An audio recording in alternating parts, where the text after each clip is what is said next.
Hi everyone, I am Kanchan Arora, Business Head Chandigarh with AECC Global. So I'm into this organization for last 3.5 years. AECC Global Overseas Education Consultancy में 2008 से काम कर रहे हैं. हमने हज़ारों students को फॉरेन यूनिवर्सिटीज़ में प्लेस कराया है ड्यूरिंग दिस ड्यूरेशन एंड हम लोग कोई भी प्रोसेसिंग फ़ीस स्टूडेंट से चार्ज नहीं करते. सो आज की प्रेस मीट हमने आपको ये इन्फॉर्म करने के लिए बुलाई है कि हमारा 8 फरवरी को होटल JW मैरियट में ग्लोबल एजुकेशन फेयर हमने ऑर्गेनाइज़ किया है, जिसमें हमने 40 यूनिवर्सिटीज़ को इनवाइट करा है. ये सब यूनिवर्सिटीज़ ऑस्ट्रेलिया, UK, कनाडा और USA से आ रही हैं. इनफैक्ट इनमें से कुछ यूनिवर्सिटीज़ तो टॉप 100 यूनिवर्सिटीज़ में हैं वर्ल्ड की, जैसे कि Monash University, University of Adelaide, Exeter University UK से, एसेक्स यूनिवर्सिटी UK से, Queen Mary University of London. So ये टॉप यूनिवर्सिटीज़ हैं. तो स्टूडेंट्स के लिए एक बहुत ही अच्छी अपॉर्चुनिटी है कि वो इस इवेंट में आकर यूनिवर्सिटी से डायरेक्टली मिल सकते हैं, अपने कोर्सेज़ के बारे में बात कर सकते हैं, स्कॉलरशिप्स का इन्फॉर्मेशन ले सकते हैं. And in fact not only this, हम स्टूडेंट्स को यूनिवर्सिटीज़ जो भी डायरेक्टली उस दिन अप्लाई करेंगे उनको एप्लीकेशन फ़ी वेवर भी मिल रहा है. सो दैट मीन्स स्टूडेंट्स कम से कम अगर 3 से 4 यूनिवर्सिटीज़ में अप्लाई करते हैं तो they are able to save at least 25 to 30,000 rupees. तो स्टूडेंट का अच्छा खासा पैसा सेव हो रहा है. और इसके अलावा स्टूडेंट्स को 10% से लेकर 30-40% स्कॉलरशिप्स भी मिलती है डिपेंडिंग अपॉन देयर मेरिट कि उनका परसेंटेज क्या है. तो उस सब के बारे में इंफॉर्मेशन मिलेगी. स्टूडेंट्स को ऑन द स्पॉट अप्लाई कर सकते हैं. और सबसे बड़ी offer later on the spot नहीं है, बट उनका प्रोफाइल असेसमेंट हो जाएगा, सेम डे पे वो अप्लाई कर सकते हैं. सो विद इन अलग अलग यूनिवर्सिटीज़ का अलग अलग टाइम होता है ऑफर लेटर इशू करने का. सो वो 24 आवर्स से लेकर 2 हफ्ते कुछ भी हो सकता है. वो डिपेंड करता है कौन सी यूनिवर्सिटी में कौन सा प्रोग्राम अप्लाई किया जा रहा है. कौन से प्रोग्राम्स हैं? प्रोग्राम सब तरह के हैं, चाहे वो बिजनेस से रिलेटेड हैं, इंजीनियरिंग है, IT से रिलेटेड प्रोग्राम हैं, हॉस्पिटैलिटी मैनेजमेंट. सो हर तरह के प्रोग्राम्स और हर लेवल के प्रोग्राम्स, चाहे वो डिप्लोमा है, बैचलर डिग्रीज हैं, मास्टर्स हैं, पोस्ट ग्रेजुएट डिप्लोमा प्रोग्राम्स हैं. तो स्टूडेंट्स हर तरह के प्रोग्राम में अप्लाई कर सकते हैं. टेफ हमारे इस इवेंट में नहीं आ रहे, बिकॉज अगर हम देखें कि ऑस्ट्रेलिया में डिप्लोमा प्रोग्राम्स में अप्लाई करने वाले स्टूडेंट्स का रिजेक्शन रेट कंपैरेटिवली हाई है उन स्टूडेंट्स से जो डायरेक्टली यूनिवर्सिटीज़ या डिग्री प्रोग्राम्स में जाते हैं. आइल्स का रिक्वायरमेंट अलग अलग यूनिवर्सिटीज़ अलग अलग प्रोग्राम्स के लिए अलग अलग होता है. शुरू हो सकता है 5.5, नो बैंड लेस देन 5 से, एंड जो स्टूडेंट डिप्लोमा में जा रहे हैं जी. और डिपेंड करता है, बैचलर में 6 बैंड्स चाहिए होते हैं, पोस्ट ग्रेजुएट या मास्टर के लिए 6.5, no band less than 6.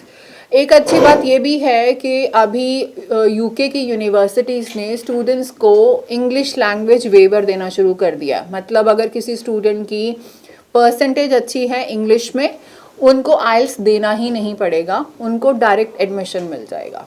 So these are the good things. और कुछ यूनिवर्सिटीज़ में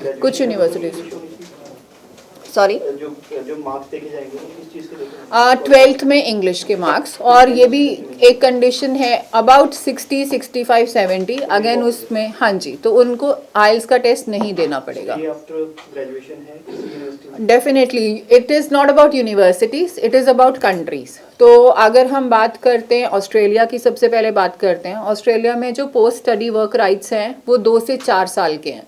मतलब अगर कोई स्टूडेंट मास्टर्स के लिए जा रहा है किसी पर्टिकुलर सिटी में, उसको 2 साल ओपन वर्क परमिट मिलेगा क्वालिफिकेशन के बाद. कुछ सिटीज़ में 3 साल और कुछ सिटीज़ में 4 साल. PR हर कंट्री में पॉसिबल है. अगर मैं इन 4 कंट्रीज़ की बात करूं जो हमारे फेयर में आ रही हैं, Australia, UK, Canada and US. तो ऑस्ट्रेलिया और कनाडा का तो PR का प्रोसेस बहुत स्ट्रीमलाइंड है कि आप वर्क परमिट पे कोर्स ख़त्म करिए, वर्क परमिट पे जाइए, पॉइंट्स पूरे करिए और PR अप्लाई कर सकते हैं. बट यूके में डायरेक्ट पीआर नहीं है। यूके ने अभी इस साल से पोस्ट स्टडी वर्क राइट्स शुरू करे हैं उन स्टूडेंट्स के लिए जो समर 21 में अपना कोर्स ख़त्म करेंगे, मतलब जो अगले साल कोर्स ख़त्म करेंगे उनको 2 साल का पोस्ट स्टडी वर्क राइट्स मिलेंगे।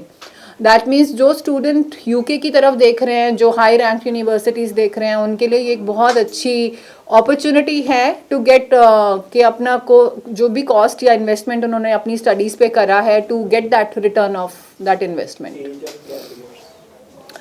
एज अगेन अगर हम 12th की बात करें तो 12th के बाद हर अलग अलग कंट्रीज़ में अलग अलग होता है, ठीक है। अगर जो स्टूडेंट्स 12th के बाद अप्लाई कर रहे हैं वो ऑस्ट्रेलिया में जैसे 1 साल से ऊपर का गैप एक्सेप्टेबल नहीं है। न्यूजीलैंड, कनाडा, यूके ये सब 2 से 3 साल का गैप एक्सेप्ट करते हैं, बट आपको वो गैप एक्सप्लेन करना पड़ता है कि आपने करा क्या। आपने कॉम्पिटिटिव एग्जाम्स की तैयारी करी या आपने कोई लोकल किसी कॉलेज में एडमिशन लिया, फिर छोड़ना पड़ा किसी रीज़न से, कोई आपको हेल्थ इशू हो गया। सो उस तरीके से अगर आप अपना गैप एक्सप्लेन करते हैं आप हर कंट्री में अप्लाई कर सकते हैं। आपके पास एविडेंस होना चाहिए। मिनिमम एज भी अगेन 25 से 30 इयर्स इज़ द ब्रैकेट जहाँ पे स्टूडेंट मास्टर्स प्रोग्राम के लिए अप्लाई कर सकते हैं। एंड अंडर ग्रेड के लिए अगेन उसमें भी अगर बीच में उनका वर्क एक्सपीरियंस है उनको वो एक्सप्लेन करना पड़ेगा कि क्या किया। पेरेंटल फंड्स दिखाने पड़ते हैं, वो कितने दिखाने? हर कंट्री में अगेन अलग अलग रिक्वायरमेंट है। ऑस्ट्रेलिया में आप अपने पेरेंट्स, ग्रैंड पेरेंट्स के फंड्स दिखा सकते हैं, इवन रिलेटिव्स के भी कुछ फंड्स दिखा सकते हैं। यूके में फंड्स जो हैं सिर्फ स्टूडेंट के नाम पे या सिर्फ स्टूडेंट के पेरेंट्स के नाम पे होना चाहिए। एंड कनाडा में आपको फंड्स दिखाने नहीं होते, आपको डायरेक्टली फीस पे करनी होती है। सो हर कंट्री का अलग अलग वो है। मतलब आप करियर काउंसलिंग भी करेंगे वहाँ पे या फिर पर्सन की चॉइस के आधार पे उसको एडमिशन दिलवाएंगे? देखो जनरली क्या होता है, जब हमारे पास हम जो इवेंट करते हैं ऑर्गेनाइज, उसमें हम हर स्टूडेंट को एक प्री काउंसलिंग करते हैं। प्री काउंसलिंग मतलब हम देखते हैं कि स्टूडेंट ने क्या स्टडी करी हुई है, उसके बेसिस पे उसको प्रोग्राम बताते हैं। स्टूडेंट एक यूनिवर्सिटी के डेलीगेट के पास बैठ के बात करता है और वो इनफैक्ट उसको वो सब इन्फॉर्मेशन लेता है कि हाँ ये प्रोग्राम अगर मैं करता हूँ आपकी यूनिवर्सिटी से मैं किस किस करियर में जा सकता हूँ, किस किस प्रोफेशन में जा सकता हूँ, तो वो कंप्लीट इन्फॉर्मेशन उनको मिलती है। तो यही बेनिफिट है स्टूडेंट्स को इवेंट में आने का कि उनको एक ही बार में 30-40 यूनिवर्सिटीज़ से बात करने का मौका मिल रहा है। जनरली ऐसा हो नहीं पाता कि आप इतनी यूनिवर्सिटीज़ को इकट्ठे ला सको।